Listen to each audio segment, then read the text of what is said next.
기도하겠습니다. 사도 바울이 보라 내가 너에게 비밀을 말하노니 라고 했습니다. 이 비밀이 무엇인지 전하려고 하오니 성령께서 말씀해 주셔서 부활의 참맛을 느낄 수 있도록 깨달음을 느낄 수 있도록 도와주옵소서. 예수님의 이름으로 기도했습니다. 아멘.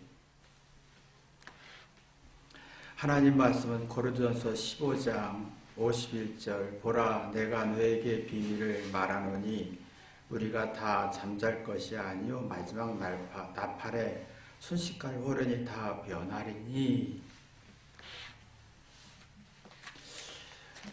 사도 바울이 비밀이란 말을 했어요. 비밀이라는 것은 숨겨진 것인데 드러나지 않는 것인데 속마음을 말합니다. 고린도전서 15절 고린도후서 5장 보면 속사람이 새로워지면 이라는 내용과 같은 내용인데요.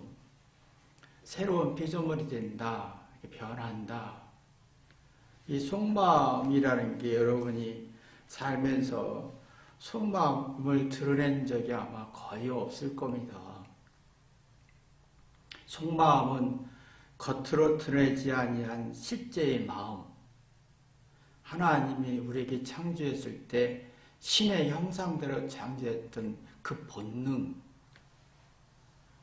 이게 이제 고린도후서에서는 속사람이 건강하면 새로운 피조물이 된다고 하는 새로운 피조물의 정신, 이치, 진리를 말하는데,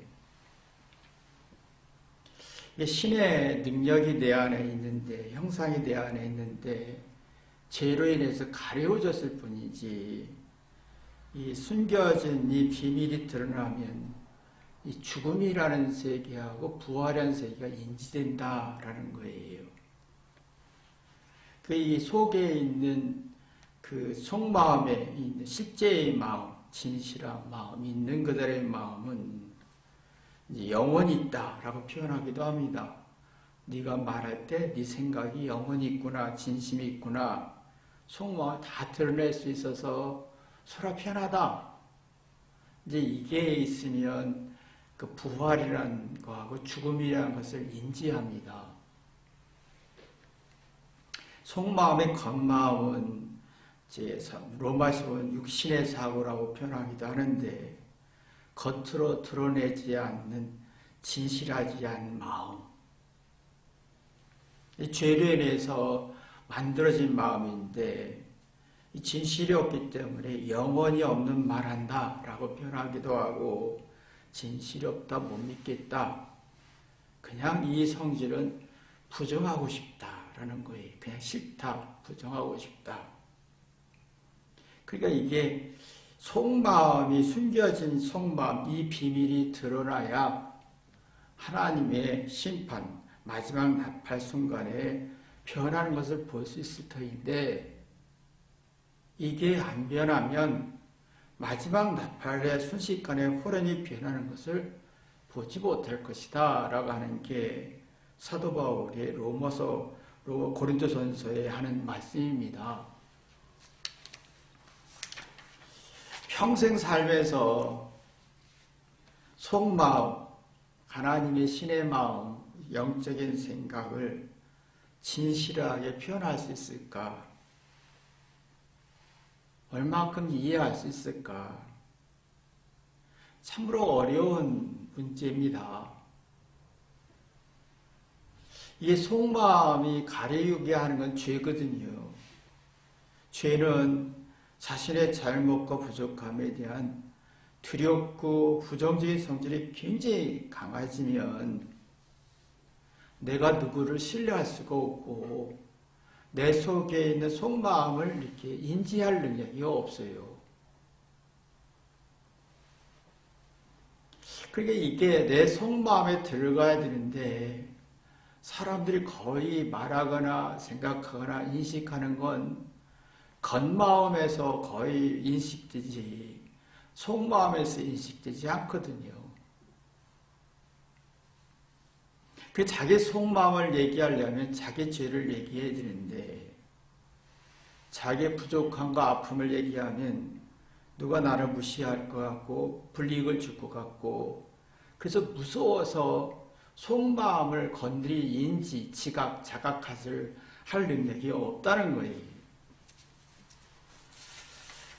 그래서 그냥 화장술이 발전했죠. 외모로는 화려한 옷으로, 말로는 연기로, 막 긍정적이고 따뜻한 말로, 자기 장점으로 주장해서 자기를 감추지.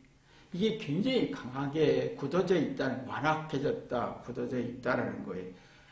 근데 두 가지 성질이 있습니다. 예수님이 왜 십자가에 들어가신 이유가 뭐냐면, 내가 너 때문에 십자가의 저주를 받고 고통받았어 라고 하면요,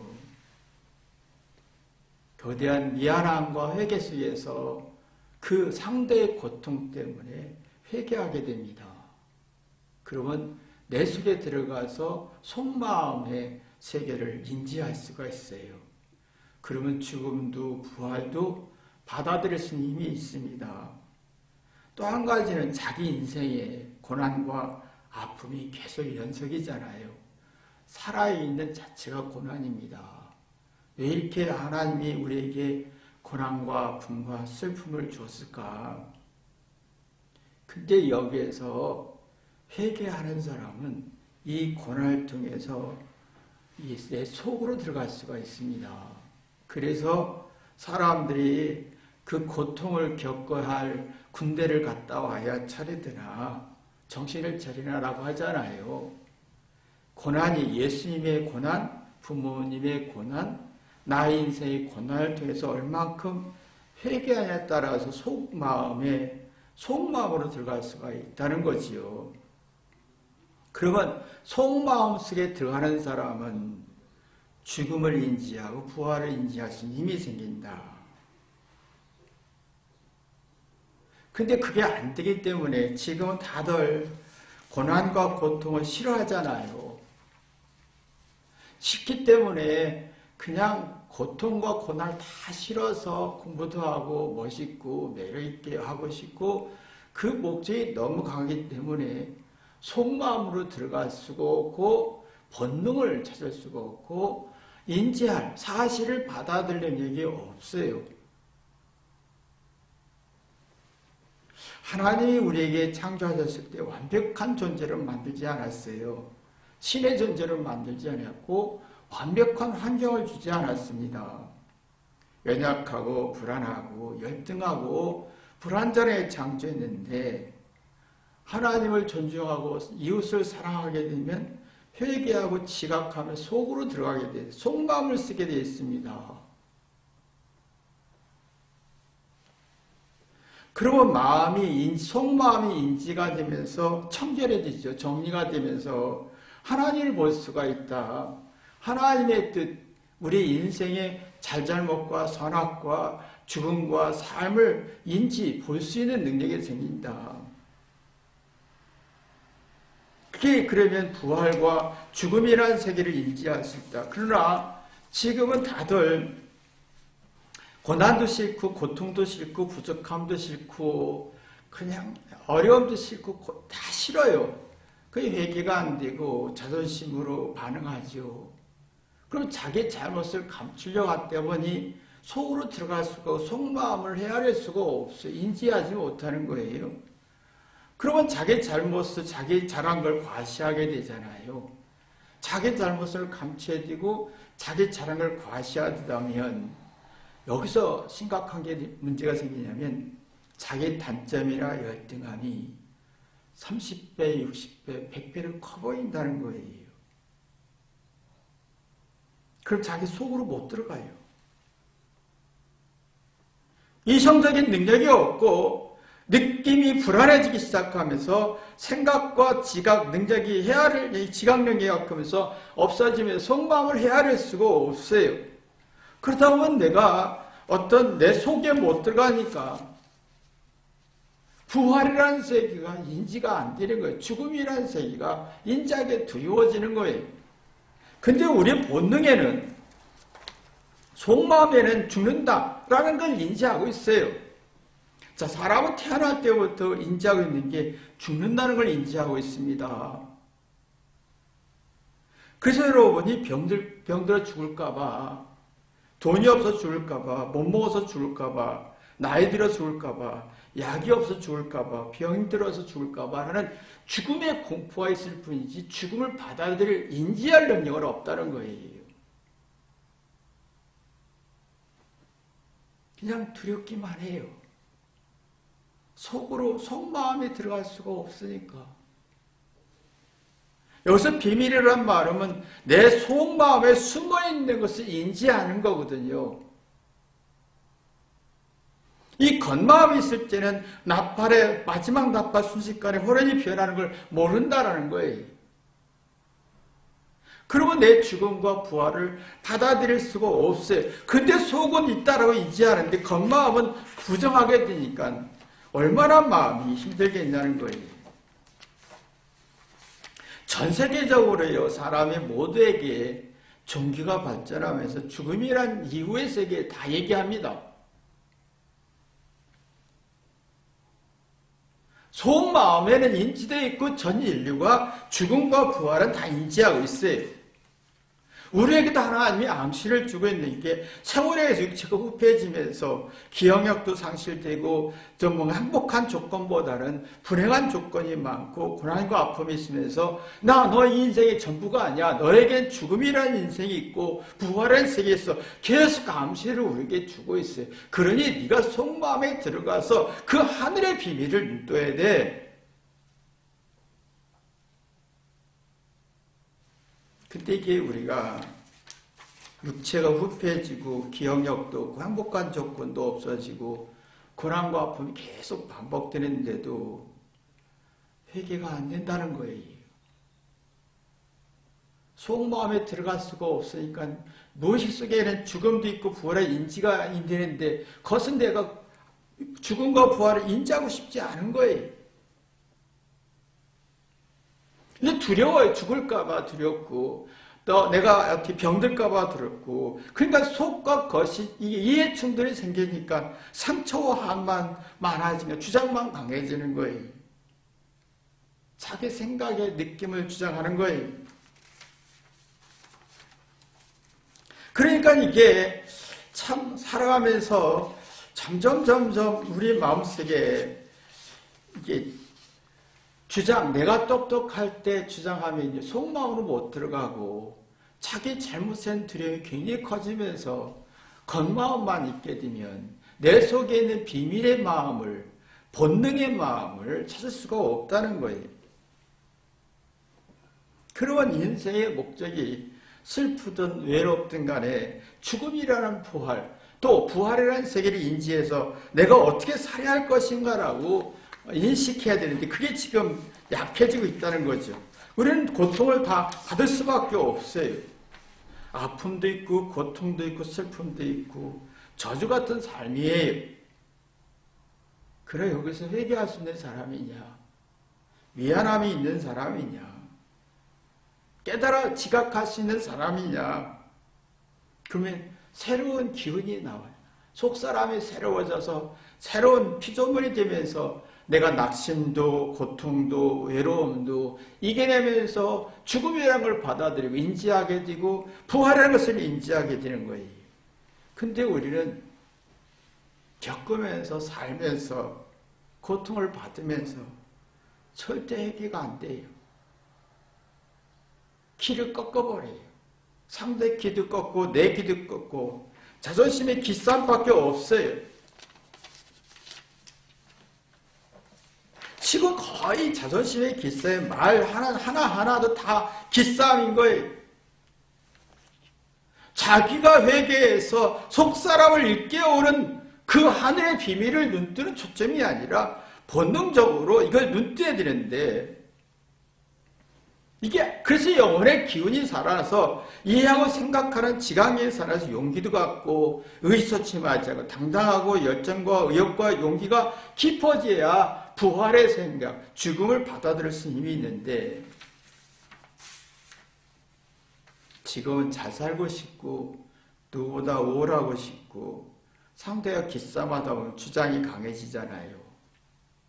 자기 느낌과 자기 맞는 말과 맞아요. 틀리지 않아요.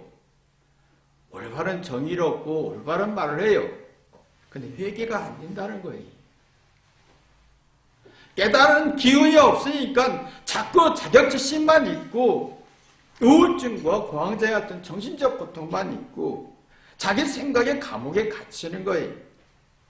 이 주장만 하는 거예요. 여러분 보시지만 내가 회개해서 이해하기보다는 주장만 하잖아요. 그러면 내가 겉은 강해지는데 겉사람은 강해지는데 속사람은 굉장히 불안해지는 거예요. 내가 겪을수록 인생이 늙고 외로울수록 제가 회개해서 속마음이 이게 새로운 속마음으로 들어가다 보면 본능이 내가 죽음도 받아들여지고 부활도 받아들여지면서 진실이 나와요. 자신의 고통과 슬픔과 억울함에서 하나님의 뜻 깨달아요. 그러면 이게 속마음으로 반응하는 거예요. 상대가 공격할 때, 상대가 무시할 때, 상대가 불쾌할 때 속마음으로 반응해요. 속마음으로 반응할 때는 회개거든요. 상대가 무시하고 천대하고 불안이기 공포를 주고 불쾌함을 줄 때 내 자신을 점검하는 내 마음의 속마음의 점검이 돼요. 아 그래서 사리 분별의 지혜와 총명이 나와요. 그렇게 되면 내 인생은 죽을 수밖에 없고 부활이 있다는 것을 인식이 됩니다. 근데 내가 속마음에 회개가 안 되는 사람, 겪을수록 삶을 살수록 회개가 안 되는 사람은 겉마음만 강해져서 고통과 아픔과 어려움이 있을 때 그 가치와 의미와 하나님의 뜻을 찾을 수가 없어요. 그럼 상대가 나를 공격할 때 속마음으로 반응하지 않아요. 겉마음으로 반응합니다. 근데 공격하고 싶어요. 겉마음은요 특징이 있어요. 화와 성질, 누구를 부정하고 싶어요. 겉마음의 특징이 그렇습니다. 내가 싫은 사람이 잘못되면 신나고요. 내가 좋아하는 사람이 이게 좀 부정적인 평가도 막 화가 나고 내가 좋아하는 사람이 긍정적인 평가를 받으면 막 행복하고 다 겉마음이 속마음으로 반응하지 않습니다.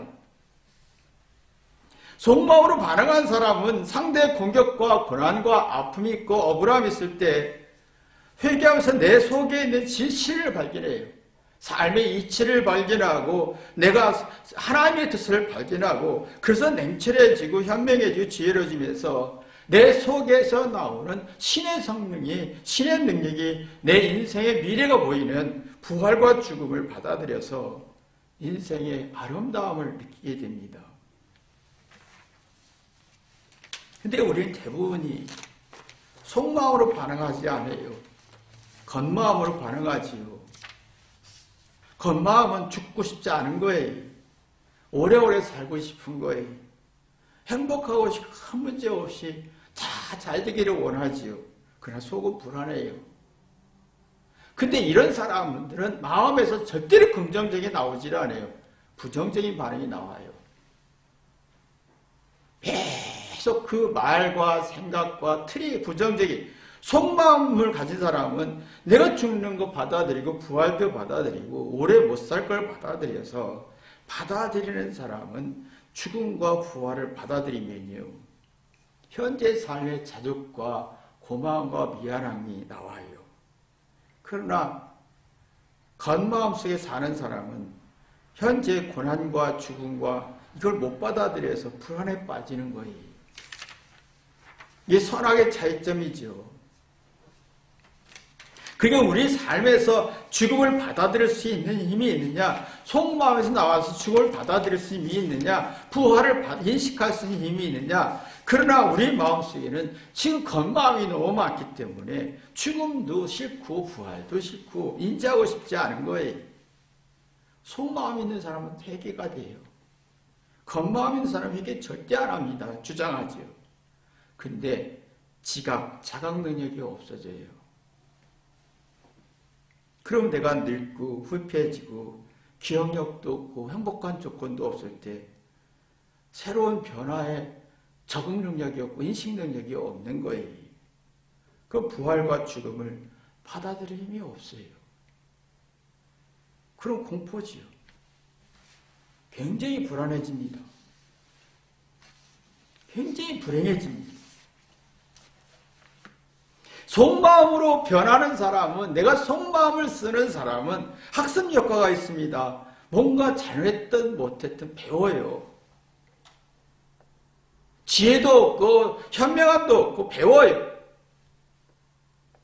그리고 주장하지 않습니다. 자기 잘못을 고치고 싶고 개선하고 싶죠. 성숙합니다. 성숙은 상대를 이해할 마음이. 근데 겉마음이 강한 사람은 절대로 회개하지 않고 학습 능력이 떨어집니다. 잘하는 걸 주장하지요. 칭찬받으려고 하지만 내 학습 능력이 없어집니다. 그리고 우리가 보면 그래서 주장이 되는 거예요. 학습 능력이 있는 사람은 절대 주장하지 않습니다. 학습 능력이 없는 사람이 주장하는 거지요. 자, 잘하는 건 맞는 걸 주장할수록 똑똑한 게 아니라 미성숙한 거예요. 왜? 잘하는 건 어제 잘했지 오늘 잘하는 건 아니거든요. 어제 잘한 거, 어제 맞는 말을 오늘 또 얘기하면 새로운 변화가 없고 속이 변화가 없기 때문에 어제 얘기했던 거 오늘 또 똑같은 패턴으로 얘기하는 거예요. 계속 부정적인 얘기하는 거예요. 학습 효과가 있으면요, 자기 잘못을 회개하면서 어제 경험이, 어제 잘했던 것을 다시 잘못을 찾아서 뭔가 자꾸 찾아가면서 그런 마음이 비워지고 속사람이 새로워지면서 본능이 보이는 거예요. 비밀이 보이는 거예요. 근데 우리는 마음을 비우지 않잖아요. 과거에 맞는 말만 하는 사람은 마음을 비우는 게 없어요. 근데 왜 이렇게 목숨을 걸고 나는 맞아라고 목숨을 거는 새로운 피조물이 되지 못하고 속사람을 건드리지도 못하고 인생에 학습 효과도 없고 겉사람만 강해지는데 그러면 새로움이 없고 겉사람만 강해지면 신발과 양말 속에 돌멩이나 작은 장애물이 있는 고통과 같은 것 계속 우리 속이 새로워져야 되거든요. 그래서 어제 잘했던 거 오늘 무시할 수 있어야 되는 거예요. 근데 이게 안 되면요, 이 속에 변화가 없으면 과거 믿었던 것 맹신하는 거예요. 주장만 하는 거예요. 정의를 주장하는 거예요. 그것은 어제 얘기고 과거 얘기일 뿐이지 현재는 아니잖아요. 그렇다면 학습 효과가 없다는 거지요. 겉사람만 강해졌지 속사람이 약해졌다는 거잖아요. 인생의 죽음이란 부활이란 그 두려움이란 죽음과 부활의 두려움이 터널이 있습니다. 이걸 벗어나야 학습 효과가 있어야만이 내가 죽음과 부활의 터널을 벗어나서 죽음도 있고 부활이 있다는 걸 받아들입니다. 그럼 부활이라는 새로운 세계를 경험하게 돼요. 인생은요, 살아있는 자체가 터널 같습니다. 터널이란 말은 바다나 산을 뚫어서 만 통로인데 거기는 공포와 불안이 있습니다. 되게 부정적인 성질이 있어요. 여기서 뛰어넘어 봐야 속사람은 들어가고 여기서 뛰어넘지 못하면 겉사로 전환하면서 부정적인 성질이 만들어지는 겁니다. 그러면 내가 겉사람이 강해질수록 진실과 본능을 느낄 수가 없고 자각 지각 능력이 없고 학습 능력도 없다 보면 내가 내 사고에 갇히는 거예요. 진실을 알 수 없고 거짓만 있게 되고 두려움만 있게 되다 보면 내가 죽음을 받아들일 힘이 없고 부활하는 것을 믿고 싶지 않습니다. 대신에 내 안에 적이 너무 많은 거예요. 스스로 실망하고 낙심하고 절망이 깊어지면서 내 속으로 들어가기 쉽지 않습니다. 내 속으로 들어가면 얼마나 악한 게 많은지 무지하고 미련하고 정말 악한 게 얼마나 많은지, 그래서 하나님이 나 때문에 희생했구나라고 회개하면서 지각, 자각 능력을 발전시키죠. 학습 능력을 발전시키죠. 그러다 보면 내 죽음도 인생도 부활도 받아들여지죠. 그게 없으면 주장은 강한데 어제 맞는 말을 오늘 또 얘기하게 되면 이게 속마음으로 못 들어가니까 자각력이 떨어지는 거예요. 그러면 내 마음속에 사랑이라는 게 접목이 안 되는 거예요. 회개가 안 되는 거예요.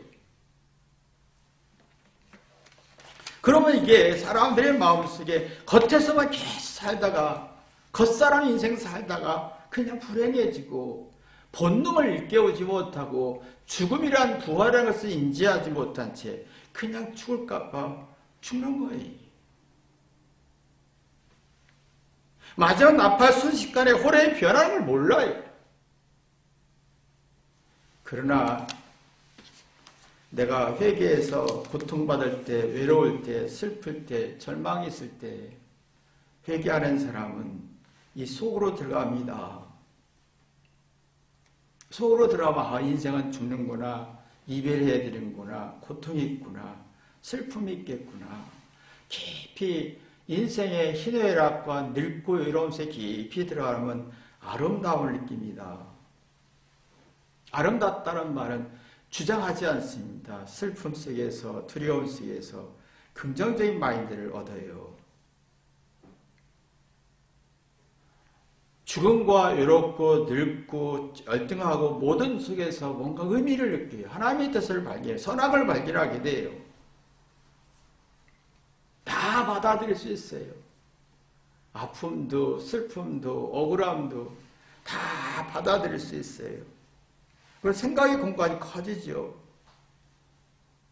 그러면 내 속에 들어가서 생각의 공간이 커지다 보면 죽음도 받아들일 수 있고 부활도 받아들일 수 있어요.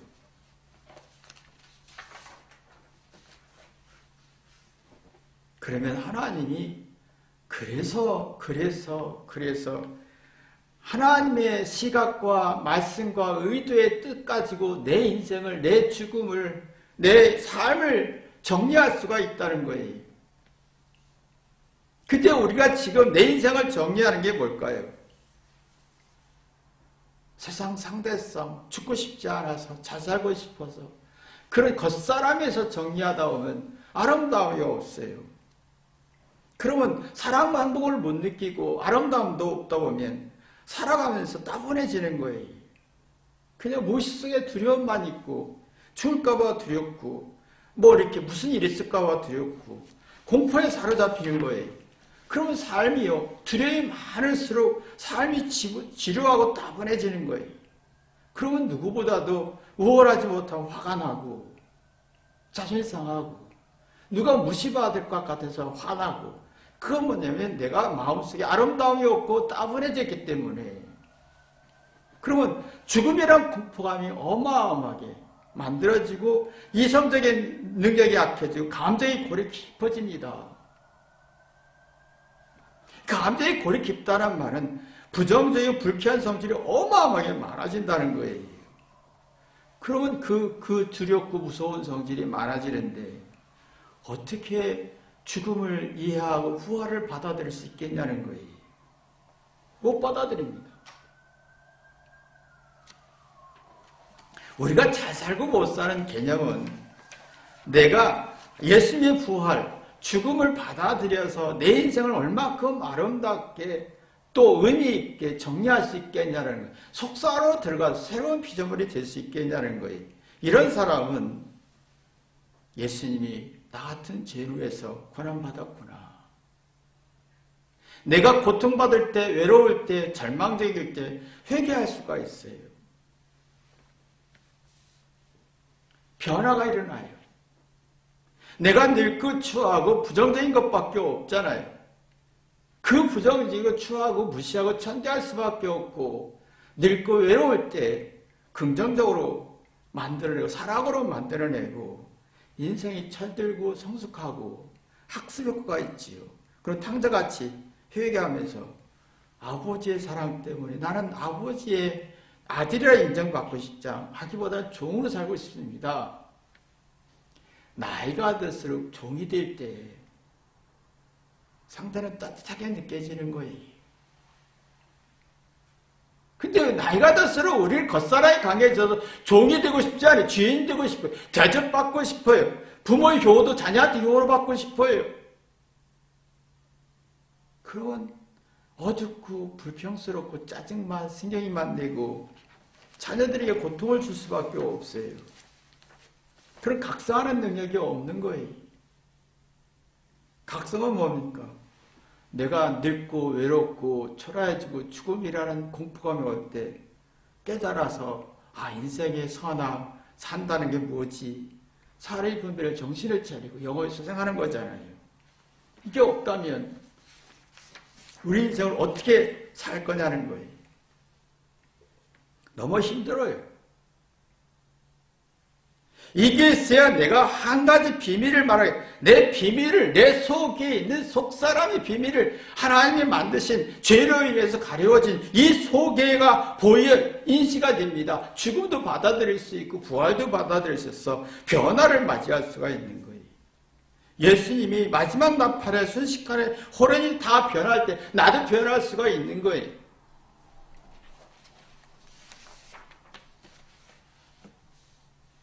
변화가 있어야 돼요. 내가 아무것도 할 수 없고 누추하고 초라하고 비참하고 늙고 남의 폐를 끼칠지라도 내 마음속에 변화가 있어야 됩니다. 속사로 들어가야 하나님의 시각으로 내 인생과 죽음과 늙고 추하고 부활과 죽음을 받아들여서 세상의 삶이 아니라 영원한 세계가 보인다는 거지요. 여러분이 이러한 축복이 있기를 주님의 이름으로 기도합니다. 기도하겠습니다. 하나님 아버지, 우리 마음속에 겉마음과 속마음이 있습니다. 속사람이 새로워지게 돼서 속마음으로 들어가서 하늘의 비밀을 알아야 되는데, 그래서 죽음도 받아들여지고 부활도 받아들여야 되는데 죄를 내서 이걸 못하고 있습니다. 우리가 겉마음에서 속마음으로 들어갈 수 있는 축복 있게 도와주옵소서. 예수님의 이름으로 기도했습니다. 아멘.